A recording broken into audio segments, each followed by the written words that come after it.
Snow whispered through the high pines like a secret that only the mountain could understand. The air was thin and sharp, each breath turning to mist that drifted upward before fading into the gray. Elias McCord trudged through the white silence, his boots crunching deep into the crusted snow, axe slung across his shoulder, and his old hound limping behind. He'd been cutting timber since dawn, stacking it in neat rows outside the cabin he called home, if you could call it that. It was more a refuge for the broken than a house for the living. He'd built it himself, long ago, after the world had taken everything that mattered. His wife Maggie's laughter used to fill the walls of a house down in the valley, his son's little boots used to thump across the porch. Then came the fever, swift and merciless, and by the time the ground thawed that spring, he'd buried both of them beneath a willow tree by the creek. After that, Elias turned his back on the world. He packed what he needed, climbed the mountain, and didn't look back. That morning, the forest had been eerily still. No birdsong, no wind, no sign of life except the sound of his axe striking wood. The rhythm had been his only companion: swing, crack, pause, breathe.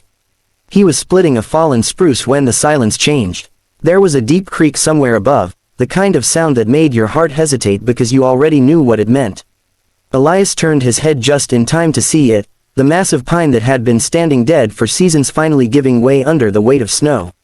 He dropped the axe and threw himself to the side, but the world became a blur of crashing wood and white powder.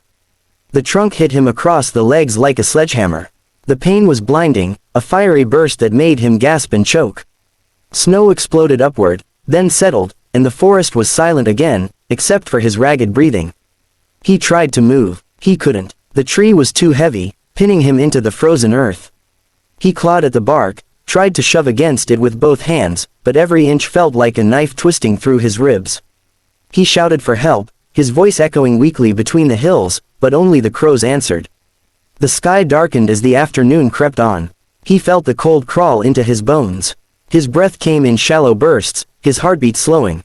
Hours passed. He could feel his strength fading, and his mind drifted toward old memories, his wife's hands on his face, his boy's laughter echoing from the porch. He thought maybe this was how it ended. Maybe the mountain he'd chosen as his grave had finally decided to close over him. Then came a sound, soft, almost delicate. Crunching snow, light footsteps. He forced his eyes open. Through the dim light and falling flakes, a small figure emerged from the trees. It wasn't a hunter or a traveler. It was a little girl, no older than 8 or 9, wearing a red shawl too thin for the cold, her dark hair tangled and her cheeks flushed pink. She was carrying a wicker basket, half filled with berries and wild apples that had long frozen in the frost. She stopped a few feet from him, wide-eyed. "Mister," she said in a trembling voice. "Are you hurt?" Elias blinked at her, disbelief clouding his pain. "Go on home, girl," he rasped, voice thick with cold. "Ain't safe here. Trees got me trapped." She hesitated, her eyes darting from his face to the fallen pine. "You can't move." He gave a faint, bitter laugh. "Does it look like I can?" The girl set her basket down carefully, a few apples rolling out into the snow. "I can help," she said. He wanted to tell her it was useless, that she'd only get herself hurt, but something in her tone, steady and full of determination, silenced him. She ran toward the slope and grabbed a thick branch from the ground. Using both hands, she wedged it beneath the trunk, pressing down with all her weight. The stick snapped with a crack, and she fell backward into the snow. For a moment, she just sat there, catching her breath.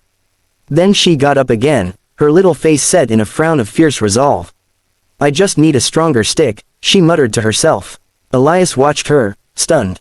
The snow clung to her hair, her hands red from the cold, yet she kept searching.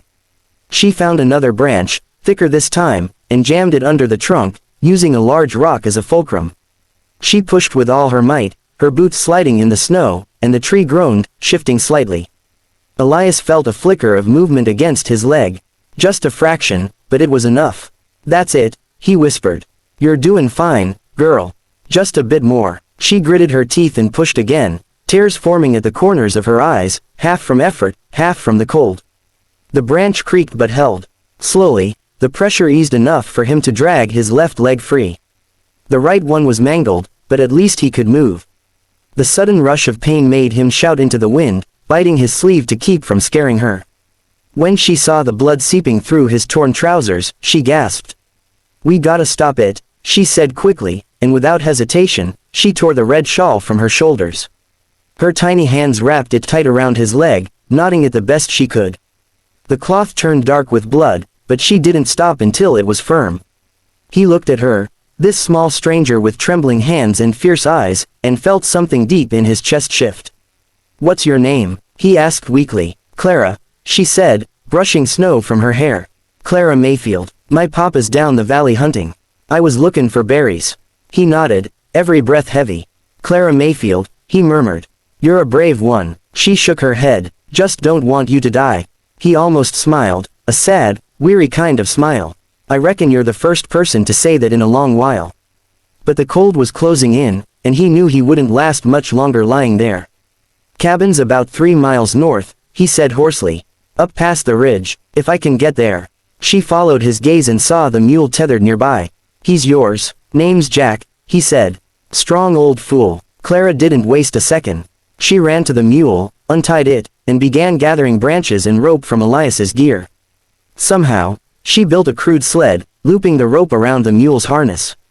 Then, with all the stubborn strength her small body could muster, she helped Elias crawl onto it, guiding the animal forward one slow, painful step at a time. The journey up the mountain was grueling. The snow thickened, and the sky grew darker, but Clara never stopped. When the mule stumbled, she whispered to it gently. When Elias groaned from the pain, she told him stories about her mama's cooking, her father's laugh, the kittens they'd found last spring.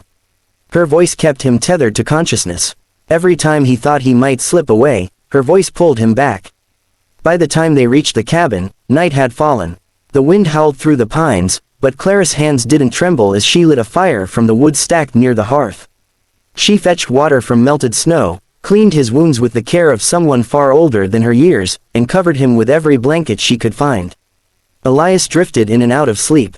Once, he woke to see her curled up by the fire, eyes closed, his old dog lying beside her as if guarding her. The sight made his throat tighten. In all the years he'd spent running from life, from people, from kindness itself, he never expected it to find him again in the form of a barefoot girl with a red shawl. He stared at the flickering light dancing on the walls, listening to the crackle of burning wood, and for the first time in 15 years, a quiet peace filled his heart. Somewhere deep inside, under the pain and the scars and the bitterness, he felt something stir again, something he thought had died long ago. He realized it was hope. The snow melted slowly that spring, dripping from the eaves of Elias's cabin in steady rhythms that marked the passing days. His leg had healed enough for him to limp around the yard, though the scars ran deep beneath the skin. Clara visited him often in those weeks after she'd saved him. She'd bring bread her mother baked, sometimes a jar of honey, sometimes just her laughter. Her presence filled the cabin with life again, chasing away the silence that had become his only companion. When Clara's father came to the cabin one cold evening, his face was tight with worry. He was a strong man, built from years of ranch work, and the look in his eyes when he saw his daughter sitting by Elias's fire said everything. "You gave us a scare, girl," he said, his voice gruff but his hand trembling as it rested on her shoulder. "You can't just wander off in the woods like that. What if something had happened to you?" "She saved my life," Elias said quietly, standing with effort. "If it weren't for her, you'd have found me frozen under a tree. She's got more courage than most men I've known." Jacob Mayfield looked from Elias to his daughter, the anger in his face softening. "You the mountain man everyone talks about?" he asked. "The one who lives alone up here?" Elias nodded once. "Reckon that's me." Jacob extended a rough hand. "Then I owe you thanks for keeping my girl alive through the night." "Guess she owes you the same." Elias smiled faintly. "Truth is, it's me who owes her." From that night on, something unspoken formed between the two families. Clara would visit the cabin every few days, sometimes with her father, sometimes alone. Elias taught her to track deer prints in the mud, how to tell the time by the sun, how to make snares and carve simple tools. She'd sit by the fire with a look of wonder as he told stories of old trappers, of storms and wolves and the lessons the mountain taught those who listened. In return, she taught him laughter again. She'd tease him for his gruffness, challenge him to races across the meadow, fill his lonely home with the sound of her chatter. When she fell and scraped her knee, he patched it with a strip of cloth. When she brought him wildflowers in a tin cup, he set them on the table and left them there until they wilted, because they made the place feel human again. Through the seasons, their bond grew. To Clara, Elias became something between a guardian and a friend. To Elias, she was the small, defiant light that had cracked open the dark shell around his heart. Years drifted by, marked by winters that came and went, by birthdays and seasons of harvest and snow. Clara grew taller, her braids longer, her voice stronger. The little girl in the red shawl became a young woman with fierce eyes and a heart too brave for the small town that surrounded her. Elias watched her change with quiet pride. She'd come to visit him even as her chores grew heavier, bringing him news of the valley below, who'd married, who'd lost cattle, how her father's health was fading. When she spoke of her dreams, her words carried a spark that reminded him of the fire she'd shown that first day. "I want to do something that matters," she said one autumn afternoon, sitting on the porch beside him as golden leaves swirled down from the birch trees. "Not just marry and bake bread and sweep floors like folks expect. I want to help people. I want to keep them safe." Elias nodded slowly. "You already did that once, Clara." She smiled. "You mean you." "I mean me," he said. "And maybe others, one day. The world needs more hearts like yours. Just remember, bravery don't always come with noise. Sometimes it's quiet. Sometimes it's just doing what needs doing, even when no one's watching." She took those words to heart. Then came the winter that changed everything. Jacob Mayfield fell ill when the snows came early. The cold air tore through his lungs, leaving him coughing blood by the hearth. Elias came down the mountain when Clara sent word, but by the time he arrived, there wasn't much to be done. They buried Jacob beneath the oak tree behind the house, beside Clara's mother. When the last clump of earth hit the coffin lid, Elias laid his hand on Clara's shoulder. She didn't cry, she just stood there, shawl drawn tight around her, eyes fixed on the horizon. "What'll you do now?" he asked gently. She looked up at him. "I'll go east. There's work there, and a school. I can learn, maybe find a way to help others. I won't stay here and fade." Elias nodded. He wanted to ask her to stay, to keep visiting, to bring life back to the cabin, but he didn't. He knew that mountains couldn't keep those meant to climb beyond them. So, he just said, "You'll do fine, Clara Mayfield. You were born with a fire too strong for this valley." The morning she left, she rode a wagon down the trail with the red shawl folded neatly in her lap. Elias stood on the ridge above, watching until she was just a speck of color against the gray road. She turned once and waved, and for a moment, he thought he heard her laughter carried up by the wind. Then she was gone. Years rolled by. Seasons passed like pages in a book. Elias grew older, slower. His beard turned white, his hands rougher. He rarely ventured far from the cabin anymore. Sometimes, on long winter nights, he'd take out the red shawl he'd found caught on a branch after she left. He'd mend it carefully, stitch by stitch, and fold it away again. It reminded him that once, kindness had found him when he'd given up on the world. He never married, never left the mountain. Folks down in Ash Hollow still talked about the hermit who lived alone up high, the man who came down only when storms threatened or someone needed help finding lost cattle. He didn't mind. The solitude was easier now. It was full of memories instead of ghosts.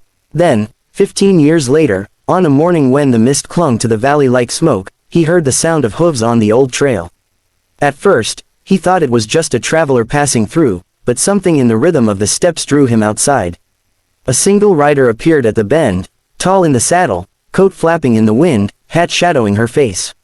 When she dismounted, he saw the badge gleaming on her chest. Sheriff, Ash Hollow County. She took off her hat, and the sight made his heart skip.